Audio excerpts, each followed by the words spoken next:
Hi guys, welcome back to my channel. If you're new here, my name is Rachel and I'm a huge Eurovision fan as well as a musician, and in today's video the time has finally come for me to react to France's entry for this year's upcoming Eurovision Song Contest. So I'm really excited about this one. This artist is called Lazara and the song's called Évidemment. I hope I pronounced that correctly. My French doesn't tend to be very good, but I'm excited about this one because from what I've seen from photographs of this artist, she seems like very cool, like her style and her aura. So I hope that it translates into the song. So obviously please stay tuned to the end of the video. I'll score the song out of 10 and give a kind of musical analysis and commentary as I go along. And let me know down below in the comments what you think of this song, obviously. And yeah, without further ado, let's go straight into this. Nice.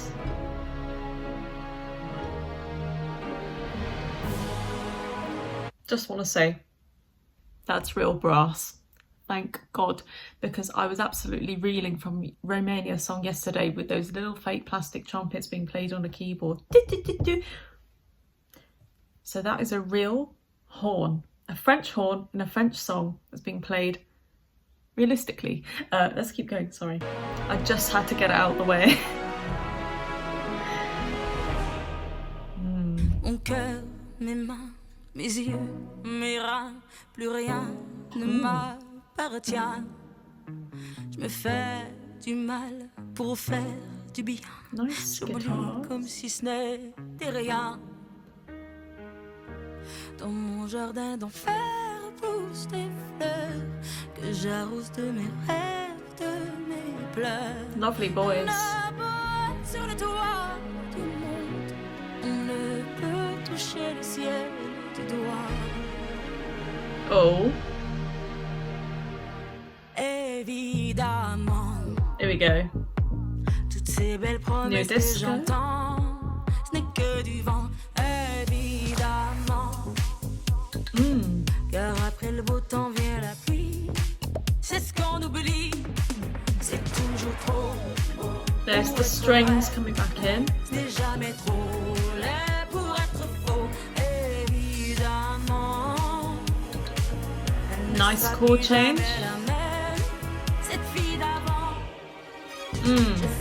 So first initial thoughts on this. What's striking me about this firstly is that the sole focus is on her voice, and the way that the instruments have been used is to decorate her voice rather than overshadow her voice, which I really like. That has been done really well, especially as they've used orchestral string hits in here to thicken out the sound, but they've kept them not too quiet, but just delicately in the background so that her voice stands out, because I feel like her voice has a similar timbre almost to a stringed instrument. It's very smooth and velvety, so I just think they made the right choice there in kind of holding those things back so that her voice would be the shining element standing out of all this. Really great so far. Secondly, use of chord 5. So chord 5 in the scale is kind of like where the most tension is, especially as this is in a minor key. So they're using chord 5 a lot before resolving it to the tonic note, so the actual key chord of this piece. They're using it to kind of stretch out the tension, which I really love. But what I'd like to see a little bit more of though, and I think what we had in this first breakdown of the chorus, is they wanted to sort of focus on having this kind of funky disco beat and a bass line that was moving. What we were missing though was a guitar. We had a tiny teaser of a guitar in there right at the beginning, providing this sort of counter melody, a tiny little kind of bright, echoey, fairy-like counter melody there. But I want someone strumming a guitar, because if they're going to go for this new disco vibe, if we want to think about something like Chic, for instance, we need that guitar. I hope they bring it in. That's what I'm hoping for. So far it's not been in there. Let's see what happens and let's keep going. But so far I really like this. I think this is just very, very a mature sound, which I like.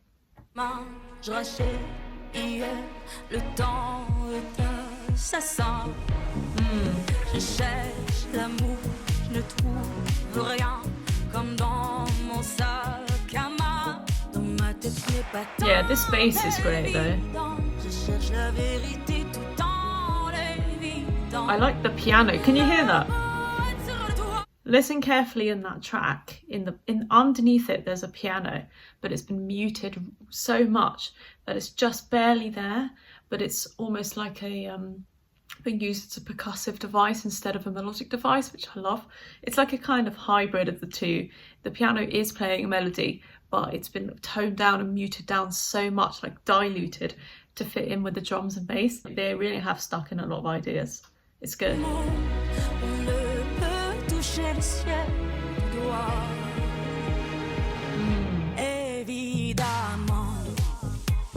There's the guitar.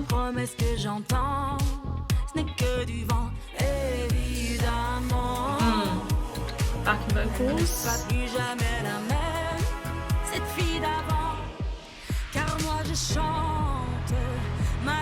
Nice.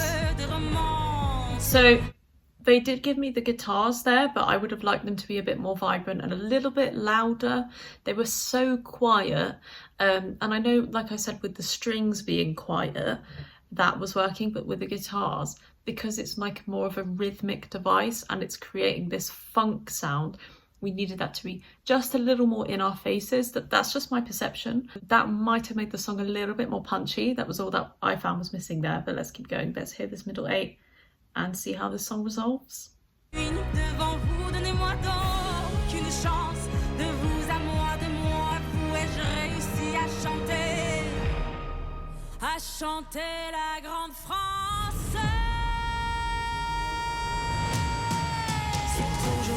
Yeah, so that was the highest note so far of the piece, and it's not very high for a female.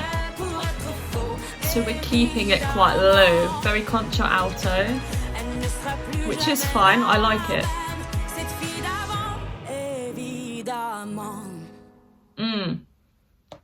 I think the actual use of the évidemment, that's how she said it, the use of the évidemment as part of the hook is really nice. Just a classic use of the title of the song as the chorus strong point, which is really, really good.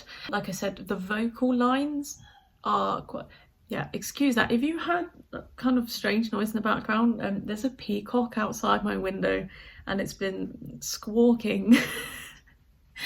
Welcome to the British countryside, everyone. There it is again. Apparently the peacock is called Archie, which is just the cutest name I've ever heard for a peacock.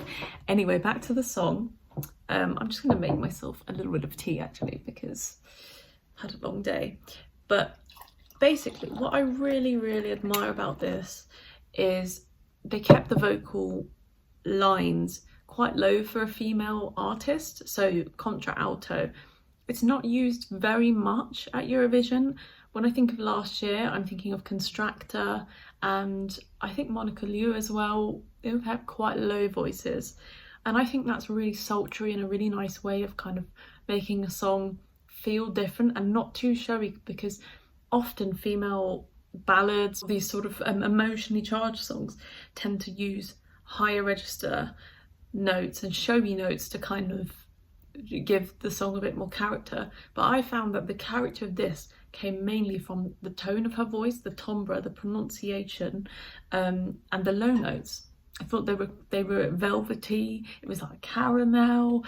It was really, really good to hear. I think, you know, they've executed this really, really well. I think, yeah, a couple of things I would have changed about it. Like I said, guitars were a little bit restrained and laid back in terms of the funk portion that they had.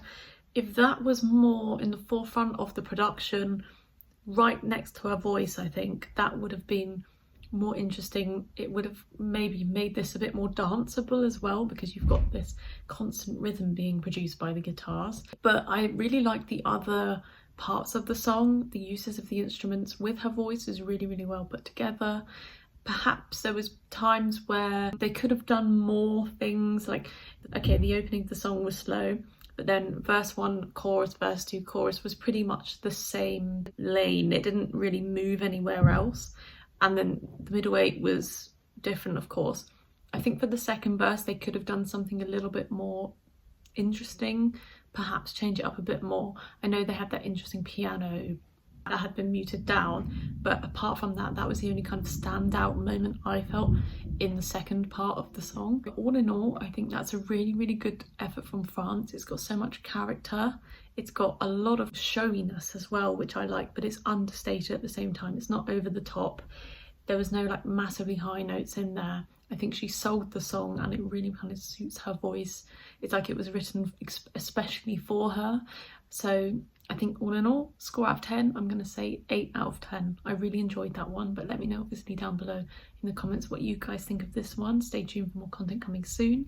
There's plenty more to react to, and I think tomorrow I'm going to be reacting to San Marino, which I've heard people warn me about, but I'm not going to let that cloud my judgment. I'm going to listen to the song from the beginning and give you all my comments. But anyway, I will see you guys soon, and I hope you have a good rest of the evening.